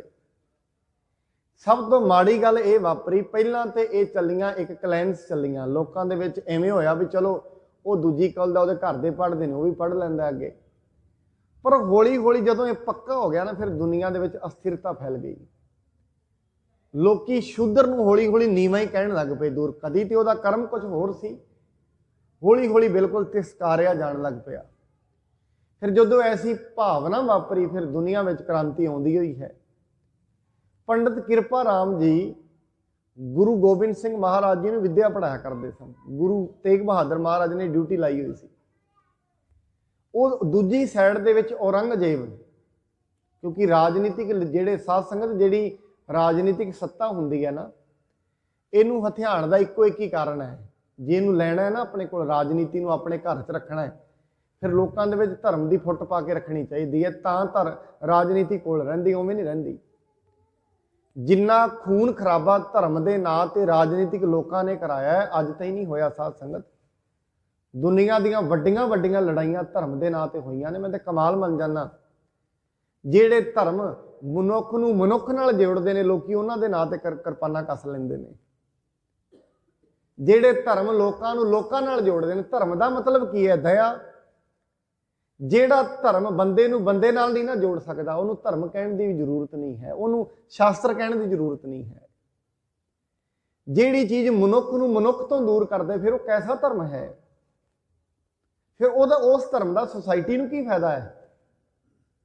ਕਿਉਂਕਿ ਜਿਹੜੇ ਰਾਜਨੀਤਿਕ ਲੋਕ ਹੁੰਦੇ ਨੇ, ਰਾਜਨੀਤਿਕ ਸੱਤਾ ਨੂੰ ਹਥਿਆਉਣਾ ਹੈ, ਫਿਰ ਧਰਮ ਦਾ ਝੰਡਾ ਨਾਲ ਚੁੱਕਣਾ ਪੈਣਾ ਹੈ। 12ਵੀਂ ਸਦੀ ਦੇ ਵਿੱਚ ਮੁਗਲ ਆਏ ਨੇ ਇੱਥੇ, ਔਰ ਇਹ ਅੱਜ ਨਹੀਂ, ਇਹ 12ਵੀਂ ਸਦੀ ਨਹੀਂ, ਜਦੋਂ ਦੀ ਦੁਨੀਆ ਬਣੀ ਹੈ, ਰਾਜਨੀਤਿਕ ਬੰਦਿਆਂ ਦਾ ਔਰ ਧਾਰਮਿਕ ਬੰਦਿਆਂ ਦਾ ਗੱਠਜੋੜ ਰਹਿੰਦਾ ਹੈ। ਜਿਹੜੇ ਧਾਰਮਿਕ ਲੋਕ ਹੁੰਦੇ ਨੇ, ਜਿਹੜੇ ਥੋੜੇ ਜਿਹੇ ਧਰਮ ਤੋਂ ਨੀਵੇਂ ਨੇ, ਜਿਨ੍ਹਾਂ ਕਦੀ ਜਪ ਤਪ ਨਹੀਂ ਕੀਤਾ, ਉਹ ਆਪਣੇ ਲਾਲਚ ਦੇ ਵਸ ਆ ਕੇ, ਆਪਣੀ ਪਦਵੀਆਂ ਦੇ ਵਸ ਆ ਕੇ, ਪੈਸੇ ਦੇ ਵਸ ਆ ਕੇ ਧਾਰਮਿਕ ਬੰਦੇ, ਰਾਜਨੀਤਿਕ ਬੰਦਿਆਂ ਨੂੰ ਸਪੋਰਟ ਕਰਦੇ ਨੇ। ਅੱਜ ਵੀ ਕਰਦੇ ਨੇ, ਪਹਿਲਾਂ ਵੀ ਕਰਦੇ ਸਨ, ਸ਼ੁਰੂ ਤੋਂ ਹੁੰਦਾ ਹੈ। ਮੈਂ ਕਈ ਵਾਰੀ ਮੁਗਲ ਬਾਦਸ਼ਾਹਾਂ ਦੀ ਜਦੋਂ ਹਿਸਟਰੀ ਪੜ੍ਹਦਾ ਨਾ, ਪਤਾ ਕੀ ਕਹਿੰਦੇ ਨੇ? ਅਸੀਂ ਕੋਈ ਹਿੰਦੁਸਤਾਨ ਦੇ ਵਿੱਚ ਭਾਰਤ ਦੇ ਉੱਤੇ ਹਮਲਾ ਕਰਨ, ਕੋਈ ਆਪਣਾ ਰਾਜ ਸੈਟਅਪ ਕਰਨ ਥੋੜੀ ਨਾ ਗਏ ਸੀ। ਅਸੀਂ ਤੇ ਦੀਨੇ ਇਸਲਾਮ ਦਾ, ਦੀਨੇ ਮਜ਼ਹਬ ਦਾ ਪ੍ਰਚਾਰ ਕਰਨ ਗਏ ਸੀ ਕਿ ਇਸਲਾਮ ਇਹਨਾਂ ਨੂੰ ਇਹ ਸਿਖਾ ਰਿਹਾ ਹੈ, ਧਰਮ ਦੇ ਨਾਂ ਤੇ ਲੋਕਾਂ ਨੂੰ ਵੱਢ ਕੇ ਤੇ ਜਬਰੀ ਮੁਸਲਮਾਨ ਬਣਾਓ। ਐਵੇਂ ਸਿਖਾਉਂਦਾ ਇਸਲਾਮ? ਐਸਾ ਨਹੀਂ ਹੈ। ਸਾਧ ਸੰਗਤ, ਹਮੇਸ਼ਾ ਧਰਮ ਦੀ ਵਿਆਖਿਆ ਗਲਤ ਕੀਤੀ ਜਾਂਦੀ ਹੈ। ਜਿਵੇਂ ਗੁਰੂ ਗ੍ਰੰਥ ਸਾਹਿਬ ਮਹਾਰਾਜ ਜੀ ਤੋਂ ਕੋਈ ਪੰਕਤੀਆਂ ਲੈ ਕੇ ਆਪਣੇ ਅਨੁਸਾਰ ਵਿਆਖਿਆ ਕਰਦੇ ਨਹੀਂ, ਇਹਨੂੰ ਵਿਆਖਿਆ ਸ਼ਾਸਤਰ ਕਹਿੰਦੇ ਨੇ। ਸਾਧ ਸੰਗਤ, ਹਰੇਕ ਲੋਕ, ਰਾਜਨੀਤਿਕ ਲੋਕ ਆਪਣੇ ਫਾਇਦੇ ਦੇ ਅਨੁਸਾਰ ਧਰਮ ਦੇ ਵਿੱਚੋਂ ਕੱਢ ਕੇ ਪੰਕਤੀਆਂ ਆਪਣੇ ਅਨੁਸਾਰ ਦੀ ਵਿਆਖਿਆ ਕਰਾਉਂਦੇ ਨੇ। ਕਿਉਂ? ਆਪਣਾ ਰਾਜ ਸੈਟਅਪ ਕਰਨ ਦੇ ਲਈ ਆਏ, ਤੇ ਉਹ ਆਪਣੀ ਡਾਇਰੀਆਂ 'ਚ ਲਿਖਦੇ ਨੇ, ਅਸੀਂ ਭਾਰਤ ਤੇ ਚੱਲੇ ਹਾਂ ਜਿਹਾਦ ਲੈ ਕੇ, ਦੀਨੇ ਇਸਲਾਮ ਦਾ ਪ੍ਰਚਾਰ ਕਰਾਂਗੇ। ਇੱਥੇ ਆ ਕੇ ਆਪਣੇ ਮਹੱਲਾਂ ਦੇ ਵਿੱਚ ਸ਼ਰਾਬਾਂ ਨਾਲ ਰੱਜਦੇ ਨੇ, ਕੰਜਰੀਆਂ ਦੇ ਦੌਰ ਆਪਣੀਆਂ ਮਹਿਲਾਂ 'ਚ ਚਲਾਉਂਦੇ ਨੇ ਕਿ ਇਹ ਪ੍ਰਚਾਰ ਕਹਿੰਦਾ ਹੈ ਇਸਲਾਮ ਤੇ ਸ਼ਰਾਬ ਪੀਣ ਨੂੰ ਹਰਾਮ ਮੰਨਦਾ ਹੈ, ਤੇ ਉਹ ਪੀਂਦੇ ਸਨ। ਉਹਨਾਂ ਨੇ ਅਗਵਾਈ ਕਰਕੇ ਹਿੰਦੂ ਧਰਮ ਦਾ ਜਿਹੜਾ ਜੰਜੂ ਹੈ, ਜਿਹਨੂੰ ਅਸੀਂ ਜਨੇਊ ਕਹਿੰਦੇ ਆ, ਧਰਮ ਦੀ ਮੇਨ ਲੱਛਣ ਹੈ, ਮੇਨ ਚਿੰਨ੍ਹ ਹੈ ਧਰਮ ਦਾ, ਇਹਨੂੰ ਲਾਉਣਾ ਸ਼ੁਰੂ ਕੀਤਾ। ਔਰੰਗਜ਼ੇਬ ਕਹਿੰਦਾ ਜਦੋਂ ਤਾਈਂ ਸਵਾ ਮਣ ਜਨੇਊ ਮੈਂ ਨਾ ਲਾ ਲਵਾਂ ਉਦੋਂ ਤਾਈਂ ਮੈਨੂੰ ਚੈਨ ਨਹੀਂ ਪੈਂਦੀ। ਉਹਨੇ ਫਿਰ ਇਹ ਸੋਚਿਆ ਕਿਉਂ ਨਾ ਸਭ ਤੋਂ ਪਹਿਲਾਂ ਕਸ਼ਮੀਰ ਦੇ ਵਿੱਚ ਜਿਹੜੇ ਬ੍ਰਾਹਮਣ ਸਨ, ਵਿਦਵਾਨ ਸਨ, ਔਰ ਕਦੇ ਵੀ ਕਿਸੇ ਕੌਮ ਨੂੰ ਡਿੱਗਣਾ ਹੋਏ ਸਭ ਤੋਂ ਪਹਿਲਾਂ ਜਿਹੜੇ ਉਸ ਕੌਮ ਦੇ ਚੇਤਨ ਲੋਕ ਨੇ, ਜਿਹੜੇ ਸਮਝਦੇ ਨੇ, ਸੂਝਵਾਨ ਨੇ, ਜਿਨ੍ਹਾਂ ਨੇ ਕੌਮ ਨੂੰ ਗਾਈਡ ਕਰਨਾ ਹੈ, ਉਹਨਾਂ ਨੂੰ ਦਬ ਲਓ ਤੇ ਕੌਮਾਂ ਆਪਣੇ ਆਪ ਹੀ ਢਹਿ ਢੇਰੀ ਹੋ ਜਾਣ। ਜਿਵੇਂ ਘਰ ਨੂੰ ਕਿਸੇ ਨੂੰ ਦਬਾਉਣਾ ਹੈ, ਜੇ ਕਿਸੇ ਘਰ ਨੂੰ ਥੱਲੇ ਲਾਉਣਾ ਹੈ, ਸਭ ਤੋਂ ਪਹਿਲੀ ਗੱਲ ਹੈ ਉਸ ਘਰ ਦੇ ਮੇਨ ਆਗੂ ਨੂੰ ਵਰਗਲਾ ਲਓ। ਬਸ ਪੰਡਤ ਕਿਰਪਾ ਰਾਮ, ਜਿੰਨੇ ਵੀ ਕਸ਼ਮੀਰ ਦੇ ਵਿੱਚ ਵੱਡੇ ਵੱਡੇ ਵਿਦਵਾਨ ਨੇ, ਸਾਰਿਆਂ ਨੂੰ ਦਬਾਉਣ ਦੇ ਲਈ ਹਦਾਇਤ ਕਰ ਦਿੱਤੀ ਔਰੰਗਜ਼ੇਬ ਨੇ। ਸਾਧ ਸੰਗਤ ਉਹ ਸਾਰੇ ਇਕੱਠੇ ਹੋ ਕੇ, ਕਿਉਂਕਿ ਜਦੋਂ ਧਰਮ ਦੇ ਉੱਤੇ ਵਿਪਤਾ ਬਣਦੀ ਫਿਰ ਆਪਣੇ ਇਸ਼ਟ ਦੇਵ ਦੇ ਅੱਗੇ ਪ੍ਰਾਰਥਨਾ ਕਰਦੇ ਨੇ। ਸ਼ਿਵ ਸ਼ੰਕਰ ਦੇ ਅੱਗੇ ਪ੍ਰਾਰਥਨਾ ਕਰਨ ਲਈ ਅਮਰਨਾਥ ਦੀ ਗੁਫਾ ਦੇ ਵਿੱਚ ਗਏ ਤਾਂ ਵਰੀਕ ਦੱਸਦੀ ਹੈ ਅਮਰਨਾਥ ਦੀ ਗੁਫਾ ਦੇ ਵਿੱਚ ਉਹਨਾਂ ਨੂੰ ਫਿਰ ਚਿੱਠੀ ਮਿਲੀ। ਉਹਦੇ ਵਿੱਚ ਲਿਖਿਆ, ਅੱਜ ਦੇ ਸਮੇਂ ਦੇ ਵਿੱਚ ਜੇ ਤੁਹਾਡੀ ਐਵੇਂ ਸਮਝ ਲਓ ਆਕਾਸ਼ਵਾਣੀ ਹੋਈ, ਜੇ ਤੁਹਾਡੀ ਕੋਈ ਰੱਖਿਆ ਕਰ ਸਕਦਾ, 9ਵੇਂ ਪਾਤਸ਼ਾਹ ਨੇ ਗੁਰੂ ਤੇਗ ਬਹਾਦਰ ਮਹਾਰਾਜ, ਉਹਨਾਂ ਕੋਲ ਜਾਓ। ਔਰ ਪੰਡਤ ਕਿਰਪਾ ਰਾਮ ਇਸ ਚੀਜ਼ ਨੂੰ ਭਲੀ ਭਾਂਤ ਜਾਣੂ ਸੀ ਗੁਰੂ ਤੇਗ ਬਹਾਦਰ ਮਹਾਰਾਜ ਦਾ ਸੁਭਾਅ ਕੀ ਹੈ। ਪੰਡਤ ਕਿਰਪਾ ਰਾਮ ਬਹੁਤੇ ਬੰਦਿਆਂ ਦੀ ਅਗਵਾਈ ਦੇ ਵਿੱਚ ਇੱਕ ਵਫਦ ਲੈ ਕੇ ਆਨੰਦਪੁਰ ਸਾਹਿਬ ਗੁਰੂ ਤੇਗ ਬਹਾਦਰ ਜੀ ਦੇ ਕੋਲ ਪਹੁੰਚਿਆ। ਗੁਰੂ ਤੇਗ ਬਹਾਦਰ ਮਹਾਰਾਜ ਜੀ ਅੱਗੇ ਰੋਣ ਲੱਗਾ, ਕਹਿੰਦੇ ਸਾਹਿਬ ਤੁਸੀਂ ਤੇ ਦੀਨ ਦੀ ਰੱਖਿਆ ਕਰਨ ਵਾਲੇ ਹੋ, ਤੁਹਾਡੇ ਹੁੰਦਿਆਂ ਸਾਨੂੰ ਜਬਰੀ ਮੁਸਲਮਾਨ ਬਣਾਇਆ ਜਾ ਰਿਹਾ ਹੈ, ਕੋਈ ਕਿਰਪਾ ਕਰੋ। ਔਰ ਮੈਂ ਕਈ ਵਾਰੀ ਕਹਿੰਦਾ ਸਾਧ ਸੰਗਤ, ਗੁਰੂ ਤੇਗ ਬਹਾਦਰ ਮਹਾਰਾਜ ਜੀ ਦੀ ਸ਼ਹੀਦੀ ਕਿਸੇ ਧਰਮ ਨੂੰ ਬਚਾਉਣ ਲਈ ਨਹੀਂ ਹੈ। ਗੁਰੂ ਤੇਗ ਬਹਾਦਰ ਮਹਾਰਾਜ ਕਿਤੇ ਇੱਕ ਸਪੈਸੀਫਿਕ ਧਰਮ ਨੂੰ ਨਹੀਂ ਬਚਾ ਰਹੇ। ਮੈਂ ਫਿਰ ਧਰਮ ਸ਼ਬਦ ਆ ਜਾਂਦਾ ਹੈ, ਗੁਰੂ ਤੇਗ ਬਹਾਦਰ ਮਹਾਰਾਜ ਜੀ ਦੇ ਦਿਲ ਦੇ ਵਿੱਚ ਮਨੁੱਖ ਦੀ ਪੀੜ ਹੈ। ਗੁਰੂ ਤੇਗ ਬਹਾਦਰ ਮਹਾਰਾਜ ਜੀ ਦਾ ਹਿਰਦਾ ਬੜਾ ਕੋਮਲ ਹੈ, ਔਰ ਜਿਹੜੇ ਬੰਦਗੀ ਕਰਦੇ ਨੇ ਕੋਮਲ ਹੁੰਦੇ ਨੇ ਹਿਰਦੇ। ਜਿਵੇਂ ਗੁਰੂ ਤੇਗ ਬਹਾਦਰ ਮਹਾਰਾਜ ਦੀ ਸਾਖੀ ਹੁੰਦੀ ਹੈ, ਜਿੱਦਣ ਘਰ ਦੇ ਵਿੱਚ ਗਰੀਬ ਆਇਆ, ਗੁਰੂ ਤੇਗ ਬਹਾਦਰ ਮਹਾਰਾਜ ਜੀ ਨੇ ਆਪਣਾ ਮਹਿੰਗਾ ਦਸ਼ਾਲਾ ਉਹਨੂੰ ਦੇ ਦਿੱਤਾ। ਕਿੱਡੀ ਪੀੜ ਹੈ, ਕਿਸੇ ਦੀ ਠੰਡ ਵੀ ਨਹੀਂ ਜਰੀ ਜਾਂਦੀ ਇੱਕ ਫਕੀਰ ਤੋਂ। ਹਿਰਦਾ ਬੜਾ ਕੋਮਲ ਹੁੰਦਾ ਹੈ। ਉਹ ਕੋਮਲ ਹਿਰਦਿਆਂ ਦੇ ਨਾਲ ਇਹ ਐਸੀਆਂ ਗੱਲਾਂ ਹੋ ਸਕਦੀਆਂ ਨੇ। ਗੁਰੂ ਤੇਗ ਬਹਾਦਰ ਮਹਾਰਾਜ ਜੀ ਦੇ ਅੰਦਰ ਮਨੁੱਖਤਾ ਦੀ ਪੀੜ ਹੈ। ਉਸ ਸਮੇਂ ਇਹ ਨਹੀਂ ਵੇਖ ਰਹੇ ਤਖਤ ਤੇ ਕੌਣ ਬੈਠਾ ਹੈ, ਭਾਵੇਂ ਮੁਸਲਮਾਨ ਹੈ, ਹਿੰਦੂ ਹੈ, ਈਸਾਈ ਹੈ, ਕੋਈ ਵੀ ਹੋਏ। ਜੇ ਉਸ ਸਮੇਂ ਜਾਬਰ ਭਾਵੇਂ ਕਿਸੇ ਹੋਰ ਧਰਮ ਦਾ ਹੁੰਦਾ, ਭਾਵੇਂ ਕਿ ਧਰਮ ਕੋਈ ਚੀਜ਼ ਨਹੀਂ ਹੈ, ਕਿਸੇ ਹੋਰ ਪੰਥ ਦਾ ਹੁੰਦਾ, ਕਿਸੇ ਹੋਰ ਸੰਪਰਦਾਇ ਦਾ ਹੁੰਦਾ, ਗੁਰੂ ਤੇਗ ਬਹਾਦਰ ਮਹਾਰਾਜ ਜੀ ਨੇ ਮੁਸਲਮਾਨਾਂ ਨਾਲ ਵੀ ਤੁਰ ਪੈਣਾ ਸੀ। ਉਹਨਾਂ ਦਾ ਕੋਈ ਕਿਸੇ ਧਰਮ ਨਾਲ ਵੈੜ ਥੋੜੀ ਨਾ ਹੈ ਗੁਰੂ ਦਾ। ਕਿਸੇ ਜਿਹੜੇ ਮਨੁੱਖ ਬ੍ਰਹਮ ਗਿਆਨੀ ਹੋ ਜਾਂਦੇ ਨੇ, ਜਿਹੜੇ ਪਰਮਾਤਮਾ ਨਾਲ ਰਲ ਜਾਂਦੇ ਨੇ, ਉਹ ਤੇ ਧਰਮਾਂ ਤੋਂ ਬੜੇ ਉੱਤੇ ਚਲੇ ਜਾਂਦੇ ਨੇ। ਸਾਧ ਸੰਗਤ, ਉਹਨਾਂ ਦਾ ਮਨੁੱਖਤਾ ਨਾਲ ਕੋਈ ਵੈਰ ਨਹੀਂ ਹੈ। ਗੁਰੂ ਤੇਗ ਬਹਾਦਰ ਮਹਾਰਾਜ ਜੀ ਦੇ ਕੋਲ ਤੁਰ ਕੇ ਆਏ। ਗੁਰੂ ਤੇਗ ਬਹਾਦਰ ਮਹਾਰਾਜ ਜੀ ਨੂੰ ਕਹਿੰਦੇ ਨੇ, ਫਿਰ ਮਹਾਰਾਜ ਜੀ ਨੂੰ ਕਹਿੰਦੇ ਵੀ ਸੱਚੇ ਪਾਤਸ਼ਾਹ ਕਿਵੇਂ ਬਚ ਸਕਦਾ ਦੀਨ। ਗੁਰੂ ਤੇਗ ਬਹਾਦਰ ਮਹਾਰਾਜ ਕਹਿੰਦੇ ਤੁਸੀਂ ਐਵੇਂ ਕਰੋ, ਔਰੰਗਜ਼ੇਬ ਨੂੰ ਜਾ ਕੇ ਕਹਿ ਦਿਓ ਗੁਰੂ ਤੇਗ ਬਹਾਦਰ ਸਾਹਿਬ ਸਾਡੇ ਵੱਡੇ ਨੇ। ਜੇ ਗੁਰੂ ਤੇਗ ਬਹਾਦਰ ਮਹਾਰਾਜ ਮੁਸਲਮਾਨ ਬਣਨਾ ਕਬੂਲ ਕਰ ਲੈਂਦੇ ਨੇ, ਅਸੀਂ ਸਾਰਾ ਹੀ ਬਣ ਜਾਵਾਂਗੇ। ਉਹਨਾਂ ਦੇ ਪਿੱਛੇ ਅਸੀਂ, ਅਗਵਾਈ ਸਾਡੀ, ਸਾਨੂੰ ਗਾਈਡ ਕਰਨ ਵਾਲੇ ਗੁਰੂ ਤੇਗ ਬਹਾਦਰ ਨੇ। ਉਹਨਾਂ ਨੇ ਚਿੱਠੀ ਆਨੰਦਪੁਰ ਸਾਹਿਬ ਤੋਂ ਲਿਖੀ, ਮੁਗਲ ਦਰਬਾਰ 'ਚ ਚਿੱਠੀ ਲਿਖੀ। ਉਹਨਾਂ ਨੂੰ ਪਤਾ ਲੱਗ ਗਿਆ ਵੀ ਇਹ ਤੇ ਇਹਨਾਂ ਨੂੰ ਜਿਹੜੇ ਪਿੱਛੇ ਗਾਈਡ ਕਰਨ ਵਾਲੇ ਗੁਰੂ ਤੇਗ ਬਹਾਦਰ ਨੇ, ਉਹਨਾਂ ਨੂੰ ਫੜਿਆ ਜਾਏ। ਸਾਧ ਸੰਗਤ, ਗੁਰੂ ਤੇਗ ਬਹਾਦਰ ਮਹਾਰਾਜ ਜੀ ਕੋਲ ਚਿੱਠੀ ਨਹੀਂ ਆਈ। ਸਾਧ ਸੰਗਤ, ਰਾਜਾ ਦੌਲਤ ਰਾਏ ਕਹਿੰਦਾ ਹੈ ਦੁਨੀਆ ਦੇ ਵਿੱਚ ਇੱਕ ਨਵੀਂ ਕਲਾ ਵਾਪਰੀ। ਅੱਜ ਤਾਈਂ ਇਹ ਵੇਖਿਆ ਜਾਂਦਾ ਸੀ ਜਿਹੜੇ ਕਾਤਲ ਨੇ, ਜਿਨ੍ਹਾਂ ਨੇ ਕਤਲ ਕਰਨਾ ਕਿਸੇ ਨੂੰ, ਜਾ ਕੇ ਉਹਦੇ ਘਰ ਕਤਲ ਕਰਦੇ ਨੇ। ਗੁਰੂ ਤੇਗ ਬਹਾਦਰ ਮਹਾਰਾਜ ਕਤਲ ਹੋਣ ਦੇ ਲਈ ਆਪ ਦਿੱਲੀ ਚੱਲ ਪਏ। ਆਨੰਦਪੁਰ ਸਾਹਿਬ ਤੋਂ ਤੁਰੇ। ਸਾਧ ਸੰਗਤ, ਪਟਿਆਲੇ ਤੋਂ ਧਮਧਾਨ ਸਾਹਿਬ ਹਰਿਆਣੇ ਦੇ ਵਿੱਚ ਦੀ ਹੁੰਦੇ ਹੋਏ ਗੁਰੂ ਤੇਗ ਬਹਾਦਰ ਮਹਾਰਾਜ ਆਗਰੇ ਪਹੁੰਚੇ।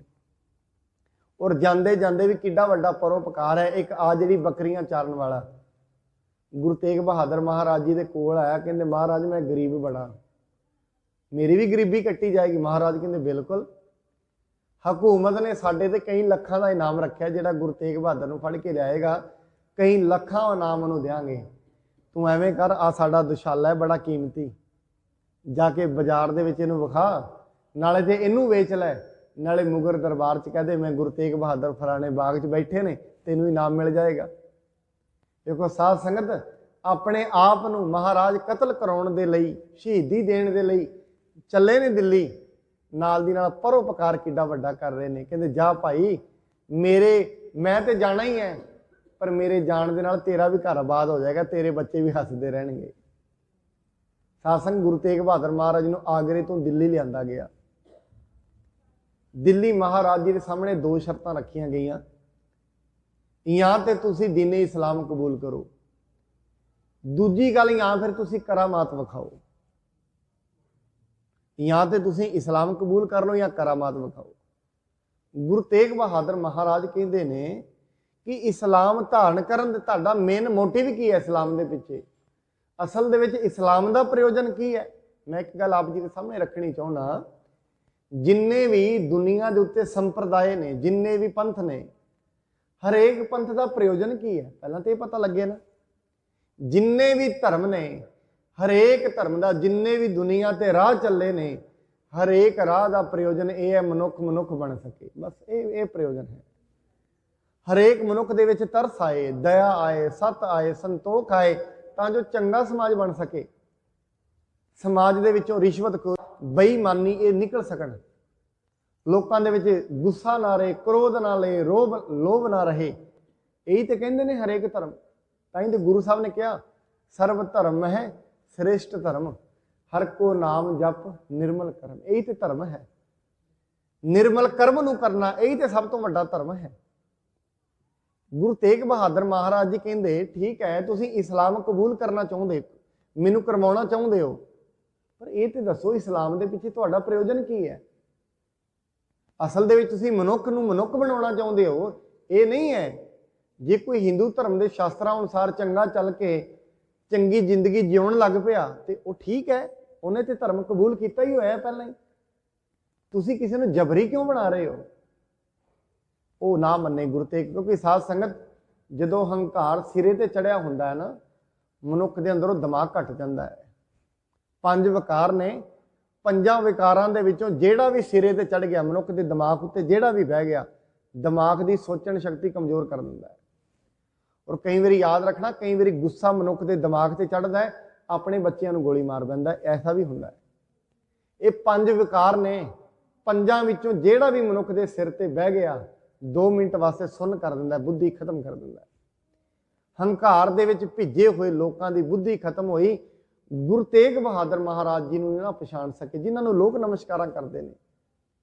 ਕਿਉਂਕਿ ਸਾਧ ਸੰਗਤ ਜਦੋਂ ਹੰਕਾਰ ਸਿਰੇ ਤੇ ਚੜ ਜਾਏ, ਕਿਸੇ ਵੀ ਚੀਜ਼ ਦਾ, ਰੂਪ ਦਾ ਚੜ ਜਾਏ, ਪੈਸੇ ਦਾ ਚੜ ਜਾਏ, ਸਰੀਰ ਦਾ ਚੜ ਜਾਏ, ਆਪਣੀ ਜਾਤੀ ਦਾ ਚੜ ਜਾਏ, ਆਪਣੇ ਧਰਮ ਦਾ ਚੜ ਜਾਏ। ਸਾਧ ਸੰਗਤ ਮੈਂ ਤਾਂ ਇਹ ਗੱਲ ਵੇਖੀ ਹੈ, ਜਦੋਂ ਮਨੁੱਖ ਦੇ ਅੰਦਰ ਆਪਣੇ ਧਰਮ ਦਾ ਵੀ ਹੰਕਾਰ ਸਿਰੇ ਤੇ ਚੜ ਜਾਂਦਾ ਹੈ ਨਾ, ਦੂਜੇ ਧਰਮ ਵਾਲਿਆਂ ਦੀ ਫਟ ਇੱਕਦਮ ਤਲਵਾਰ ਦੇ ਨਾਲ ਫੜ ਕੇ ਦੂਜਿਆਂ ਦੀ ਧੌਣਾ ਲਾਉਂਦਿਆਂ ਵੀ ਟਾਈਮ ਨਹੀਂ ਲਾਉਂਦਾ। ਜਿਹੜੇ ਧਰਮ ਇਹਨੂੰ ਇਹ ਦੱਸਦੇ ਨੇ ਮਨੁੱਖ ਦੇ ਨਾਲ ਜੁੜ ਕੇ ਰਹੇ, ਹੰਕਾਰ ਮਾੜਾ ਹੈ ਕਿਸੇ ਵੀ ਚੀਜ਼ ਦਾ ਹੋਏ। ਕਿਉਂਕਿ ਸਾਧ ਸੰਗਤ ਜਿਹੜੇ ਪੱਥਰ ਦਿਲ ਹੁੰਦੇ ਨੇ ਨਾ, ਪੱਥਰਾਂ ਦੇ ਉੱਤੇ ਕਦੀ ਪਾਣੀ ਅਸਰ ਨਹੀਂ ਕਰਦੇ। ਪੱਥਰ ਦਿਲ ਮਨੁੱਖਾਂ ਦੇ ਉੱਤੇ ਕਦੇ ਗਿਆਨ ਅਸਰ ਨਹੀਂ ਕਰਿਆ ਕਰਦਾ। ਸਾਧ ਸੰਗਤ ਪੱਥਰਾਂ ਨੂੰ ਬਾਣੀ ਤੇ ਇਹ ਕਹਿੰਦੀ ਹੈ, ਪੱਥਰਾਂ ਨੂੰ ਪਾਹਣ ਨੀਰ ਪਖਾਲੀਐ, ਪੱਥਰ ਨੂੰ ਬਾਰ-ਬਾਰ ਪਾਣੀ ਵਿੱਚ ਧੋ, ਪਰ ਪੱਥਰ ਦੇ ਉੱਤੇ ਕੋਈ ਅਸਰ ਨਹੀਂ ਪੈਂਦਾ। ਸਾਧ ਸੰਗਤ ਜਿਹੜੇ ਮਨੁੱਖ ਪੱਥਰ ਦਿਲ ਹੁੰਦੇ ਨੇ, ਨਾ ਉਹਨਾਂ ਤੇ ਸ਼ਾਸਤਰ ਅਸਰ ਕਰਦੇ ਨੇ, ਨਾ ਰੱਬ ਦੀਆਂ ਬਾਣੀਆਂ ਅਸਰ ਉਹਨਾਂ ਤੇ ਕਰਦੀਆਂ ਨੇ, ਕੁਝ ਵੀ ਗਿਆਨ ਅਸਰ ਕਰਦਾ ਹੀ ਨਹੀਂ। ਗੁਰੂ ਤੇਗ ਬਹਾਦਰ ਮਹਾਰਾਜ ਜੀ ਦੀਆਂ ਹਦਾਇਤਾਂ ਉਹਨਾਂ ਤੇ ਅਸਰ ਨਾ ਕੀਤੀਆਂ, ਕਿਉਂਕਿ ਹੰਕਾਰ ਦੇ ਵਿੱਚ ਚੜੇ ਹੋਏ ਸੀ। ਦੂਜੀ ਗੱਲ ਕਹਿੰਦੇ ਨੇ ਕਰਾਮਾਤ ਵਿਖਾਓ, ਕਹਿੰਦੇ ਤੁਹਾਡੇ ਵੰਸ਼ ਦੇ ਵਿੱਚੋਂ ਬਾਬਾ ਰਾਮ ਰਾਏ ਹੋਏ ਨੇ, ਉਹਨਾਂ ਨੇ ਬੜੀਆਂ ਕਰਾਮਾਤਾਂ ਵਿਖਾਈਆਂ, ਤੁਸੀਂ ਵਿਖਾਓ। ਮਹਾਰਾਜ ਕਹਿੰਦੇ ਨਹੀਂ। ਗੁਰੂ ਗੋਬਿੰਦ ਸਿੰਘ ਮਹਾਰਾਜ ਜੀ ਨੇ ਲਿਖਿਆ ਹੈ, ਨਾਟਕ ਚੇਟਕ ਬਹੁਤ ਕੁਕਾਜਾ, ਪ੍ਰਭ ਲੋਗਨ ਕੈ ਆਵਤ ਲਾਜਾ। ਕਹਿੰਦੇ ਤੇ ਨਾਟਕ ਚੇਟਕ ਨੇ, ਅਸੀਂ ਕੋਈ ਬਾਜੀਗਰ ਥੋੜੀ ਨਾ ਹਾਂ, ਅਸੀਂ ਕੋਈ ਤਮਾਸ਼ਾ ਵਿਖਾਉਣ ਵਾਲੇ ਥੋੜੀ ਨਾ ਵੀ ਤੁਹਾਨੂੰ ਕਰਾਮਾਤ ਵਿਖਾਵਾਂਗੇ, ਕਰਾਮਾਤ ਵਿਖਾ ਕੇ ਤੁਸੀਂ ਮੈਨੂੰ ਪੈਸਾ ਦਿਓਗੇ, ਐਸਾ ਨਹੀਂ ਹੈ। ਕਰਾਮਾਤ ਵਿਖਾਉਣੀ ਕਹਿਰ ਦਾ ਨਾਮ ਹੈ, ਅਸੀਂ ਕਰਾਮਾਤ ਨਹੀਂ ਵਿਖਾਉਣੀ। ਸਾਧ ਸੰਗਤ ਗੁਰੂ ਤੇਗ ਬਹਾਦਰ ਮਹਾਰਾਜ ਨੇ ਕਰਾਮਾਤ ਵੀ ਨਾਮ ਖਾਈ। ਕਹਿੰਦੇ ਫਿਰ ਠੀਕ ਹੈ, ਹੁਣ ਤੁਸੀਂ ਸ਼ਹੀਦ ਹੋਣ ਵਾਸਤੇ ਤਿਆਰ ਹੋ ਜਾਓ, ਜਾਂ ਫਿਰ ਤੁਹਾਨੂੰ ਤੀਜੀ ਗੱਲ, ਜਾਂ ਤੁਹਾਨੂੰ ਸ਼ਹੀਦ ਕਰ ਦਿੱਤਾ ਜਾਏਗਾ। ਮਹਾਰਾਜ ਕਹਿੰਦੇ ਉਹ ਸਾਨੂੰ ਪ੍ਰਵਾਨਗੀ ਹੈ, ਅਸੀਂ ਤੇ ਚੱਲ ਕੇ ਇਸ ਕੰਮ ਲਈ ਆਏ ਹਾਂ। ਸਾਧ ਸੰਗਤ ਜਿੱਥੇ ਚਾਂਦਨੀ ਚੌਂਕ ਹੈ ਅੱਜ ਦਿੱਲੀ ਦੇ ਅੰਦਰ, ਸਵੇਰੇ ਸਵੇਰ ਉੱਥੇ ਖੂਹ ਬਣਿਆ ਹੈ। ਗੁਰੂ ਤੇਗ ਬਹਾਦਰ ਮਹਾਰਾਜ ਜੀ ਨੇ ਉੱਥੇ ਇਸ਼ਨਾਨ ਕੀਤਾ। ਸਵੇਰੇ ਇਸ਼ਨਾਨ ਕਰਨ ਤੋਂ ਬਾਅਦ ਜਪਜੀ ਸਾਹਿਬ ਦਾ ਪਾਠ ਆਰੰਭ ਕੀਤਾ। ਪਾਠ ਦਾ ਭੋਗ ਪਿਆ, ਮਹਾਰਾਜ ਬੈਠ ਗਏ। ਜਲਾਲੂਦੀਨ ਨਾਂ ਦਾ ਜਲਾਦ ਹੈ, ਕਿਰਪਾਨ ਲੈ ਕੇ ਖੜਾ ਹੋਇਆ। ਹੱਥ ਕਿਰਪਾਨ ਨਹੀਂ, ਮੈਂ ਕਹਾਂਗਾ ਤਲਵਾਰ ਲੈ ਕੇ ਖੜਾ ਹੋਇਆ। ਗੁਰੂ ਤੇਗ ਬਹਾਦਰ ਆਪਣੀ ਤਲਵਾਰ ਨੂੰ ਕੱਸ ਰਿਹਾ ਹੈ ਵੀ ਗੁਰੂ ਮਹਾਰਾਜ ਜੀ ਦੇ ਸੀਸ ਤੇ ਚਲਾਵਾਂਗਾ। ਮਹਾਰਾਜ ਗੁਰਬਾਣੀ ਦੇ ਵਿੱਚ ਸਾਹਿਬ ਸ਼੍ਰੀ ਬਚਿੱਤਰ ਨਾਟਕ ਦੇ ਵਿੱਚ ਗੁਰੂ ਗੋਬਿੰਦ ਸਿੰਘ ਮਹਾਰਾਜ ਜੀ ਨੇ ਲਿਖਿਆ, ਵੈਸੇ ਤੇ ਭਾਟ ਚਾਂਦ ਜੀ ਨੇ ਲਿਖਿਆ ਹੈ, ਚਿਤ ਚਰਨ ਕਮਲ ਕਾ ਆਸਰਾ, ਚਿਤ ਚਰਨ ਕਮਲ ਸੰਗ ਜੋੜੀਐ, ਮਨ ਲੋਚੈ ਬੁਰਾਈਆਂ, ਗੁਰ ਸ਼ਬਦੀ ਇਹ ਮਨ ਹੋੜੀਐ, ਬਾਹਾਂ ਜਿਨ੍ਹਾਂ ਦੀ ਪਕੜੀਐ, ਸਿਰ ਦੀਜੈ ਬਾਹੇ ਨਾ ਛੋਡੀਐ, ਤੇਗ ਬਹਾਦਰ ਬੋਲਿਆ ਧਰ ਪਈਐ, ਧਰਮ ਨਾ ਛੋਡੀਐ। ਗੁਰੂ ਤੇਗ ਬਹਾਦਰ ਮਹਾਰਾਜ ਜੀ ਕਹਿੰਦੇ ਆਪਣਾ ਜਿਨ੍ਹਾਂ ਦੀ ਬਾਹ ਫੜ ਲਈਏ, ਆਪਣੇ ਆਪ ਨੂੰ ਕੁਰਬਾਨ ਕਰ ਦਈਏ, ਪਰ ਬਾਹ ਨਹੀਂ ਛੱਡਣੀ ਚਾਹੀਦੀ। ਸੀਸ ਦਿਆ ਪਰ ਸੀ ਨਾ ਉਚਰੀ। ਸਾਧ ਸੰਗਤ ਸੀ ਨਹੀਂ ਉਚਰੀ। ਮਹਾਰਾਜ ਜੀ ਨੇ ਸੀਸ ਦਿੱਤਾ ਪਰ ਸਿਰ ਨਾ ਦਿਆ। ਸੀਸ ਦੇ ਦਿੱਤਾ ਪਰ ਹਿੰਦ ਦੀ ਇੱਜ਼ਤ ਨੂੰ, ਸਾਧ ਸੰਗਤ ਜੀ ਇਸ ਇੱਜ਼ਤ ਨੂੰ ਮਹਾਰਾਜ ਨੇ ਬਰਕਰਾਰ ਰੱਖਿਆ। ਸੱਚੇ ਪਾਤਸ਼ਾਹ ਨੂੰ ਕਹਿੰਦੇ ਨੇ ਜਲਾਦ ਨੂੰ, ਜਲਾਦਾ ਇਹ ਜਲਾਲੂਦੀਨ ਯਾਦ ਰੱਖੀ, ਤੇਰੀ ਤਲਵਾਰ ਦੇ ਨਾਲ ਨਹੀਂ ਅਸੀਂ ਜਾਣਾ। ਯਾਦ ਰੱਖੀ ਸਾਡਾ ਸੀਸ ਵੈਸੇ ਹੀ ਚਲਾ ਜਾਣਾ ਹੈ, ਇਹ ਤੁਹਾਡੇ ਵੱਸ ਵਿੱਚ ਨਹੀਂ ਹੈ। ਤੂੰ ਆਪਣੇ ਮਾਨ ਨੂੰ ਛੱਡ ਦੇ, ਸਾਨੂੰ ਸ਼ਹੀਦ ਤੁਸੀਂ ਨਹੀਂ ਕਰ ਰਹੇ, ਤੁਹਾਡੇ ਹੱਥ ਵਿੱਚ ਕੁਝ ਨਹੀਂ, ਤੇ ਰੱਬ ਦੇ ਫਰਮਾਨ ਹੈ, ਜਿਵੇਂ ਹੋਣਾ ਉਵੇਂ ਹੋਣਾ ਹੈ। ਕਹਿੰਦੇ ਠੀਕ ਹੈ, ਮੈਨੂੰ ਕਿਵੇਂ ਪਤਾ ਲੱਗੇਗਾ? ਮਹਾਰਾਜ ਕਹਿੰਦੇ ਨੇ ਜਦੋਂ ਤੂੰ ਤਲਵਾਰ ਚਲਾਉਣ ਲੱਗੇਗਾ, ਆਪਣੀ ਤਲਵਾਰ ਦੇ ਅੱਗੇ ਐਵੇਂ ਕਰੀ ਇੱਕ, ਤੇ ਜਦੋਂ ਸਾਡੇ ਤੇ ਵਾਰ ਕਰੇਗਾ, ਤੇਰੀ ਜਿਹੜੀ ਕਿਰਪਾਨ ਦਾ ਕਾਗਜ਼ ਹੈ, ਤਲਵਾਰ ਦਾ ਕਾਗਜ਼ ਹੈ, ਉਹ ਵੀ ਨਹੀਂ ਪਾਟੇਗਾ। ਉਹਨੇ ਮਹਾਰਾਜ ਜੀ ਤੇ ਵਾਰ ਕੀਤਾ। ਸਾਹਿਬ ਸੱਚੇ ਪਾਤਸ਼ਾਹ ਗੁਰੂ ਤੇਗ ਬਹਾਦਰ ਮਹਾਰਾਜ ਜੀ ਦਾ ਸੀਸ ਧੜ ਤੇ ਡਿੱਗਾ, ਧੜ ਤੇ ਸੀਸ ਜੁਦਾ ਜੁਦਾ ਹੋ ਗਏ। ਸਾਧ ਸੰਗਤ ਐਵੇਂ ਹੀ ਮਹਾਰਾਜ ਜੀ ਦੇ ਨਾਲ ਤਿੰਨ ਸਿੱਖ, ਭਾਈ ਸਤੀ ਦਾਸ, ਭਾਈ ਮਤੀ ਦਾਸ ਜੀ ਤੇ ਭਾਈ ਦਿਆਲਾ ਜੀ, ਤਿੰਨੇ ਜਣੇ ਉਹ ਵੀ ਗੁਰੂ ਦੇ ਪਿਆਰੇ। ਉਹਨਾਂ ਨੂੰ ਵੈਸੇ ਲਾਲਚ ਵੀ ਦਿੱਤੇ ਗਏ, ਕਹਿੰਦੇ ਜੇ ਤੁਸੀਂ ਚਾਹੁੰਦੇ ਤੁਸੀਂ ਬਚ ਸਕਦੇ ਹੋ, ਤੁਸੀਂ ਕਿਉਂ ਚੜ੍ਹਦੀ ਜਵਾਨੀ ਦੇ ਵਿੱਚ ਤੁਸੀਂ ਕਿਉਂ ਗੁਰੂ ਦੇ ਪਿੱਛੇ ਆਪਣਾ ਸੀਸ ਦਿੰਦੇ ਹੋ? ਸਾਧ ਸੰਗਤ ਪਿਆਰ ਵੇਖੋ। ਕਹਿੰਦੇ ਸਾਡਾ ਗੁਰੂ ਜਿਹੜਾ ਕਰਮ ਕਰਨ ਆਇਆ, ਸਾਨੂੰ ਪਤਾ ਹੈ ਇਹ ਸਿਰੇ ਦੀ ਵੱਡੀ ਕੁਰਬਾਨੀ ਦੇਣ ਆਇਆ ਹੈ। ਔਰ ਗੁਰੂ ਤੇਗ ਬਹਾਦਰ ਮਹਾਰਾਜ ਜੀ ਨੇ ਕਿਹਾ ਸਾਡੀ ਕੁਰਬਾਨੀ ਦੇ ਨਾਲ, ਯਾਦ ਰੱਖਿਓ, ਇਹ ਮੁਗਲ ਰਾਜ ਦੀਆਂ ਜੜ੍ਹਾਂ, ਇਹ ਰਾਜ ਜਾਂਦੇ ਰਹਿਣਗੇ। ਸਾਧ ਸੰਗਤ ਜਦੋਂ ਗੁਰੂ ਤੇਗ ਬਹਾਦਰ ਮਹਾਰਾਜ ਜੀ ਸਾਹਿਬ ਦਾ ਸੀਸ ਧੜ ਤੋਂ ਜੁਦਾ ਹੋਇਆ, ਇੱਕਦਮ ਹਨੇਰੀ ਚੱਲੀ, ਝੱਖੜ ਆਇਆ, ਤੇ ਗੁਰੂ ਗੋਬਿੰਦ ਸਿੰਘ ਮਹਾਰਾਜ ਜੀ ਲਿਖਦੇ ਨੇ, ਠੀਕਰ ਫੋਰ ਦਲੀਸ ਸਿਰ, ਪ੍ਰਭਪੁਰ ਕੀਆਂ ਪਿਆਰ, ਤੇਗ ਬਹਾਦਰ ਸੀ ਕਿਰਿਆ, ਕਰੀ ਨਾ ਕਿਨਹੂ ਆਨ, ਤੇਗ ਬਹਾਦਰ ਕੇ ਚਲਤ, ਭਇਓ ਜਗਤ ਕੋ ਸ਼ੋਕ, ਹੈ ਸਭ ਜਗ ਭਇਓ, ਜੈ ਜੈ ਜੈ ਸੁਰਲੋਕ। ਗੁਰੂ ਤੇਗ ਬਹਾਦਰ ਮਹਾਰਾਜ ਜੀ ਦੀ ਦੁਨੀਆ ਤੋਂ ਜਾਂਦਿਆਂ ਜਗਤ ਦੇ ਵਿੱਚ ਹਾਹਾਕਾਰ ਮਚ ਗਈ। ਸਾਧ ਸੰਗ ਵੱਡੇ ਤੌਰ ਤੇ ਵੱਡਾ ਮੀਂਹ ਆਇਆ, ਝੱਖੜ ਆਇਆ। ਗੁਰੂ ਤੇਗ ਬਹਾਦਰ ਮਹਾਰਾਜ ਜੀ ਦੇ ਭਾਈ ਜੈਤਾ ਜੀ ਦਿਲਵਾਲੀ ਗਲੀ ਦਿੱਲੀ ਦੇ ਵਿੱਚ ਹੀ ਰਹਿੰਦੇ ਹੁੰਦੇ ਸਨ। ਭਾਈ ਜੈਤਾ ਜੀ ਨੇ ਮਹਾਰਾਜ ਜੀ ਦਾ ਪਾਵਨ ਸੀਸ ਉਹ ਲਿਆ, ਨਾਲ ਉਹਨਾਂ ਦੇ ਤਿੰਨ ਜਣੇ ਹੋਰ ਨੇ, ਭਾਈ ਨਨੂਆ ਤੇ ਭਾਈ ਅੱਡਾ। ਇਹ ਤਿੰਨੇ ਜਣੇ ਗੁਰੂ ਤੇਗ ਬਹਾਦਰ ਮਹਾਰਾਜ ਜੀ ਦਾ ਸੀਸ ਲੈ ਕੇ ਤੁਰੇ, ਲੈ ਕੇ ਜਾਣਾ ਸੀ ਗੁਰੂ ਗੋਬਿੰਦ ਸਿੰਘ ਜੀ ਦੇ ਕੋਲ। ਗੁਰੂ ਤੇਗ ਬਹਾਦਰ ਮਹਾਰਾਜ ਜੀ ਦਾ ਪਾਵਨ ਸੀਸ ਲੈ ਕੇ ਪਹਿਲੀ ਰਾਤ ਭਾਈ ਜੈਤਾ ਜੀ 80 ਕਿਲੋਮੀਟਰ ਦੂਰ ਬਾਗਪਤ ਚਲੇ ਗਏ, ਯੂਪੀ ਦੇ ਵਿੱਚ। ਦੂਜੀ ਰਾਤ ਆ ਜਿਹੜਾ ਆਪਾਂ ਪਾਵਨ ਗੁਰਦੁਆਰਾ ਜਿੱਥੇ ਬੈਠੇ ਆ, ਗੁਰਦੁਆਰਾ ਸ਼ੀਸ਼ਗੰਜ ਸਾਹਿਬ ਤਰਾਵੜੀ, ਸਾਧ ਸੰਗਤ ਇੱਥੇ ਸ਼ਾਹੀ ਧੋਬੀ ਰਹਿੰਦਾ ਸੀ ਭਾਈ ਦੇਵਾਰਾਮ। ਯਾਦ ਰੱਖਣਾ, ਜਿੱਥੇ ਥੱਲੇ ਸਥਾਨ ਹੈ ਨਾ ਗੁਰੂ ਤੇਗ ਬਹਾਦਰ ਮਹਾਰਾਜ ਦਾ, ਤਵਾਰੀਖ ਕਹਿੰਦੀ ਹੈ ਛੋਟੀ ਜੀ ਝੋਪੜੀ ਦੇ ਵਿੱਚ ਭਾਈ ਦੇਵਾਰਾਮ ਰਿਹਾ ਕਰਦਾ ਸੀ। ਭਾਈ ਦੇਵਾਰਾਮ ਦੇ ਦਿਲ ਵਿੱਚ ਬੜੀ ਤੰਗ ਸੀ, ਮੈਂ ਗੁਰੂ ਤੇਗ ਬਹਾਦਰ ਮਹਾਰਾਜ ਜੀ ਨੂੰ ਮਿਲਾਂ, ਕਿਉਂਕਿ ਗੁਰੂ ਤੇਗ ਬਹਾਦਰ ਮਹਾਰਾਜ ਦਿੱਲੀ ਜਾਣ ਤੋਂ ਪਹਿਲਾਂ ਇਸ ਏਰੀਏ 'ਚ ਪ੍ਰਚਾਰ ਕਰਕੇ ਗਏ ਨੇ।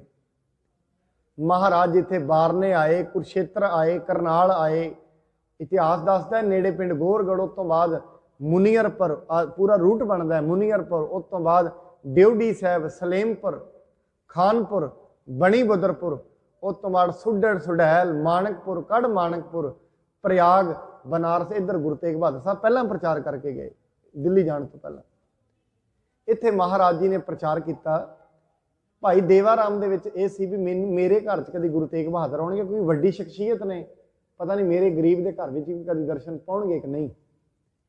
रोज़ दी रोज़ देवा राम अरदासां करदा सी, पर जदों उन्होंने पता लगा गुरु तेग बहादुर महाराज की शहीदी हो गई, क्योंकि तरौड़ी जिहड़ा नगर है 1194 दे विच इत्थे तराइन दी जंग हुई, दूजी जंग 1194 और इतिहास दे विच लिखिया है जिथे भाई देवा राम रहिंदा उन्होंने सौंखड़ा गेट लिखिया उहदे विच इतिहास दे विच।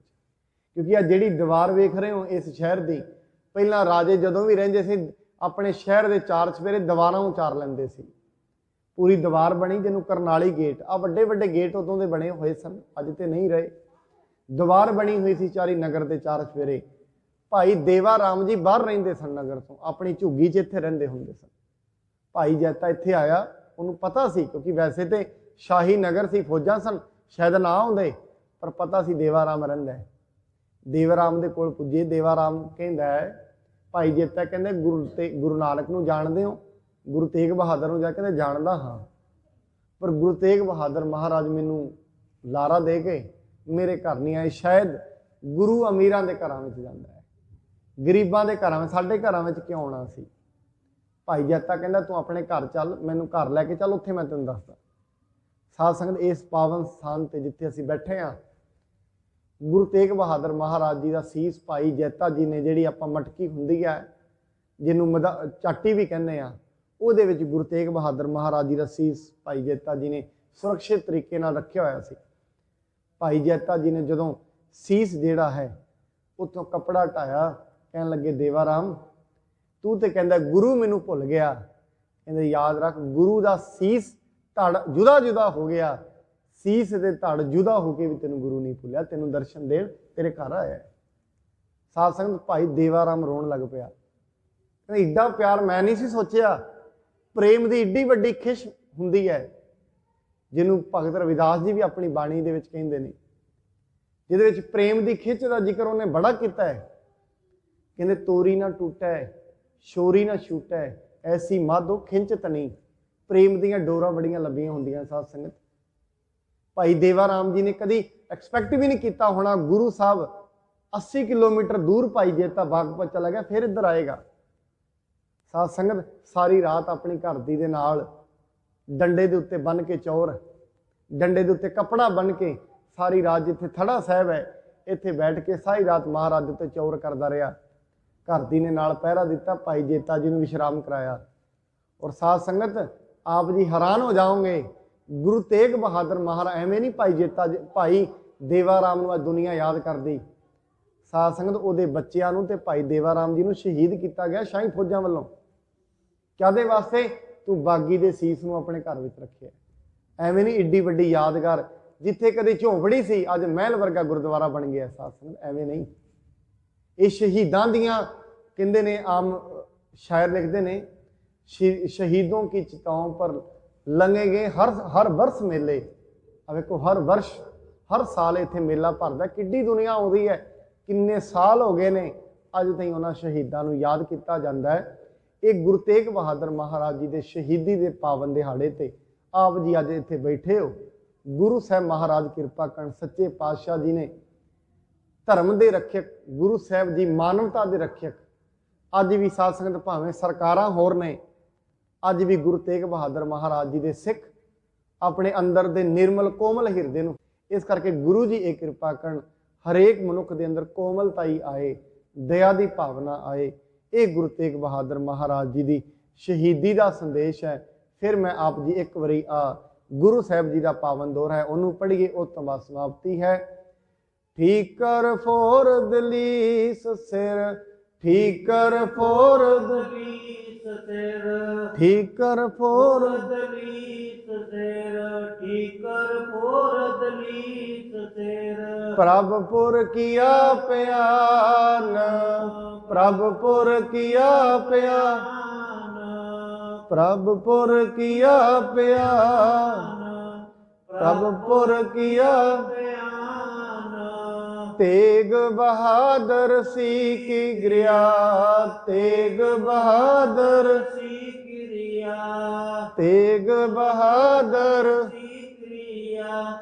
तेग बहादुर सी करी न किन्हू आन करी न किन्हू आन करी न किन्हू आन करी न किन्हू आन तेग बहादुर के चलत तेग बहादुर के चलत तेग बहादुर के चलत तेग बहादुर के चलत भयो जगत को शोक भयो जगत को भयो जगत को शोक भयो जगत को है सब जग पयो है सब जग पयो है सब जग पयो है सब जग पयो जय जय जय सुरलोक जय जय जय सुरलोक जय जय जय सुरलोक जय जय जय सुरलोक। साध संगत जी, गुरु तेग बहादुर महाराज जी ਦੇ ਪਾਵਨ ਸੀਸ ਤੇ ਧੜ ਭਾਵੇਂ ਜੁਦਾ ਹੋ ਗਏ, ਜਗਤ ਦੇ ਵਿੱਚ ਹਾਹਾਕਾਰ ਮਚੀ, ਪਰ ਅੱਜ ਤਾਈਂ ਉਹਨਾਂ ਦੇ ਨਾਂ ਦੇ ਨਾਰੇ ਜੈ ਜੈਕਾਰ ਗੁਰੂ ਤੇਗ ਬਹਾਦਰ ਮਹਾਰਾਜ ਜੀ ਦੇ ਨਾਂ ਦੀ ਅੱਜ ਤਾਈਂ ਹੋ ਰਹੀ ਹੈ। ਜਿਹੜੇ ਵੀ ਸ਼ਹੀਦ ਹੁੰਦੇ ਨੇ, ਮੈਂ ਫਿਰ ਕਹਿ ਦਿਆਂ, ਪੱਥਰ ਦਿਲ ਜਿਹੜੇ ਇਨਸਾਨ ਹੁੰਦੇ ਨੇ ਸਾਧ ਸੰਗਤ, ਪੱਥਰ ਦਿਲ ਇਨਸਾਨਾਂ ਦੇ ਵਿੱਚ ਦਇਆ ਨਹੀਂ ਹੁੰਦੀ, ਕੋਮਲਤਾ ਹੀ ਨਹੀਂ ਹੁੰਦੀ। ਜਿਹੜੇ ਹਿਰਦੇ ਕੋਮਲ ਹੁੰਦੇ ਨੇ ਸਾਧ ਸੰਗਤ, ਦੁਨੀਆ ਦੇ ਦੁੱਖ ਨੂੰ ਨਾ ਜਰਦੇ ਹੋਏ ਸ਼ਹੀਦੀਆਂ ਦੇ ਜਾਂਦੇ ਨੇ।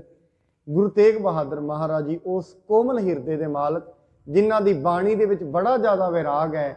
ਜਦੋਂ ਅਸੀਂ ਮਹਾਰਾਜ ਜੀ ਦੇ ਸ਼ਬਦ ਪੜ੍ਹਦੇ ਹਾਂ, ਬੜੇ ਵਿਰਾਗਮਈ ਸ਼ਬਦ ਨੇ। ਸੋ ਗੁਰੂ ਤੇਗ ਬਹਾਦਰ ਮਹਾਰਾਜ ਕਿਰਪਾ ਕਰਨ, ਆਪ ਸਭ ਦੇ ਸਿਰਾਂ ਤੇ ਮਿਹਰ ਭਰਿਆ ਹੱਥ ਰੱਖਣ, ਆਪ ਸਭ ਨੂੰ ਘਰਾਂ ਪਰਿਵਾਰਾਂ ਵਿੱਚ ਸੁੱਖ ਸ਼ਾਂਤੀ, ਨਾਮ ਦੀ ਦਾਤ, ਗੁਰਬਾਣੀ ਗੁਰਸਿੱਖੀ ਦੀ ਦਾਤ ਬਖਸ਼ਣ। ਆਪ ਜਿੰਨੇ ਵੀ ਸਤ ਸੰਗੀ ਜਨ ਅੱਜ ਗੁਰੂ ਤੇਗ ਬਹਾਦਰ ਮਹਾਰਾਜ ਜੀ ਨੇ ਸ਼ਹੀਦੀ ਨੂੰ ਮੁੱਖ ਰੱਖਦੇ ਗੁਰਦੁਆਰਾ ਸੀਸਗੰਜ ਸਾਹਿਬ ਨਤਮਸਤਕ ਹੋ ਰਹੇ ਹੋ, ਬੜੀ ਵੱਡੀ ਕੁਰਬਾਨੀ ਦੀ ਗੱਲ ਹੈ ਸਾਧ ਸੰਗਤ। ਉਹਨਾਂ ਸ਼ਹੀਦਾਂ ਨੂੰ ਯਾਦ ਕਰਨਾ ਜਿਨ੍ਹਾਂ ਨੇ ਇਸ ਮਨੁੱਖਤਾ ਦੇ ਭਲੇ ਲਈ ਆਪਣੇ ਆਤਮ ਬਲਿਦਾਨ ਦਿੱਤੇ, ਆਪਣੇ ਜੀਵਨ ਨੂੰ ਦਾਨ ਵਿੱਚ ਦੇ ਦਿੱਤਾ। ਬੜੀ ਵੱਡੀ ਕੁਰਬਾਨੀ। ਇੰਨੀਆਂ ਬੇਨਤੀਆਂ ਪ੍ਰਵਾਨ। ਗੁਰੂ ਜੀ ਕਿਰਪਾ ਕਰਨ, ਹੋਈ ਭੁੱਲ ਚੁੱਕ ਦੇ ਲਈ ਖਿਮਾ ਕਰਨੀ ਜੀ। ਵਾਹਿਗੁਰੂ ਜੀ ਕਾ ਖਾਲਸਾ, ਵਾਹਿਗੁਰੂ ਜੀ ਕੀ ਫਤਿਹ।